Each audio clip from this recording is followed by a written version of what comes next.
Hello viewers, আসসালামু আলাইকুম। আশা করি সকলে খুব ভালো আছেন। তো আজ আমি আপনাদের মাঝে আবার একটি নতুন ভিডিও নিয়ে হাজির হয়ে গেলাম। তো ভিডিওটি হচ্ছে ইয়েলো কার্ড কি, অর্থাৎ হলুদ কার্ড কি এবং হলুদ কার্ড কখন দেয় সেই বিষয়টি আজ আমি আপনাদের মাঝে শেয়ার করার চেষ্টা করব। চলুন ভিউয়ার্স, শুরু করা যাক। তো দেখতে পাচ্ছেন স্পোর্টস, এখানে একটি ক্লিক করে দিবেন। তো দেখতে পাচ্ছেন ফুটবল, এখানে একটি ক্লিক করে দিবেন। তো দেখতে পাচ্ছেন প্রিমিয়ার, এখানে একটি ক্লিক করে দিবেন।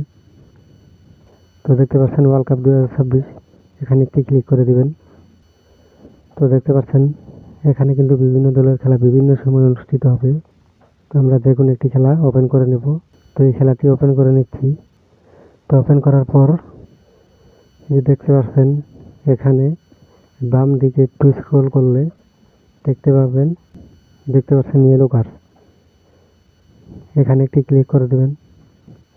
তো নিচের দিকে একটু স্ক্রল করলে দেখতে পাবেন ফার্স্ট ইয়েলো কার্ড টাইম এবং লাস্ট ইয়েলো কার্ড টাইম। তো আমরা সর্বপ্রথম ফার্স্ট ইয়েলো কার্ড টাইমে একটি ক্লিক করে দেব। তো এখানে মেক্সিকো ভের্সেস ইংল্যান্ড দুই দলের সম্পূর্ণ খেলায় যে কোনো একটি প্লেয়ারকে যদি হলুদ কার্ড দেওয়া হয় সেটা কত থেকে কত মিনিটের ভিতরে দিবে সেটাই মূলত এখানে বোঝানো হয়েছে। তো আপনারা যদি মনে করেন যে 1 থেকে 38 মিনিটের ভিতরে যে কোনো একটা প্লেয়ারকে হলুদ কার্ড দেওয়া হবে, তো সেক্ষেত্রে আপনারা এখানে বের করলে উইন হবেন, আর যদি না দেয় তাহলে হেরে যাবেন। তো দেখতে পাচ্ছেন 39 থেকে 90 মিনিটের ভিতরে যদি আপনারা মনে করেন যে কোনো একটা প্লেয়ারকে হলুদ কার্ড দেওয়া হবে, তো সেক্ষেত্রে যদি এখানে বেট করেন তাহলে আপনারা উইন হবেন। আর যদি না দেয়, মানে কোনো প্লেয়ারকে যদি হলুদ কার্ড না দেয় তাহলে বেট করলে হেরে যাবেন। তো এখন দেখবেন লাস্ট ইয়েলো কার্ড টাইম, তো এখানে একটি ক্লিক করে দেবেন।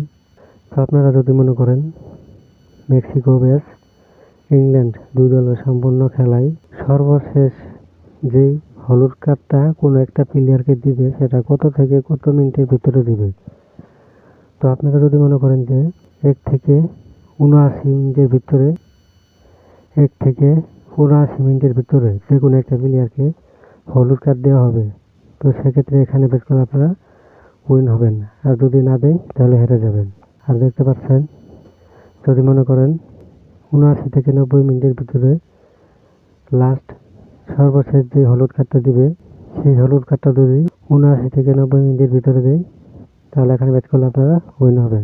আর দেখতে পাচ্ছেন 79 থেকে 90 মিনিটের ভিতরে যদি লাস্ট হলুদ কার্ডটা না দেয়, অর্থাৎ দিতে না পারে, হলুদ কার্ড দিতে না পারে, তাহলে এখানে বেট করলে আপনারা হেরে যাবেন।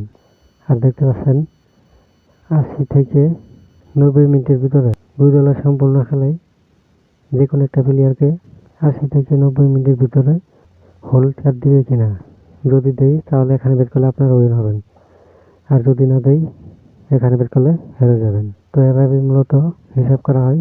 আশা করি বুঝতে পেরেছেন।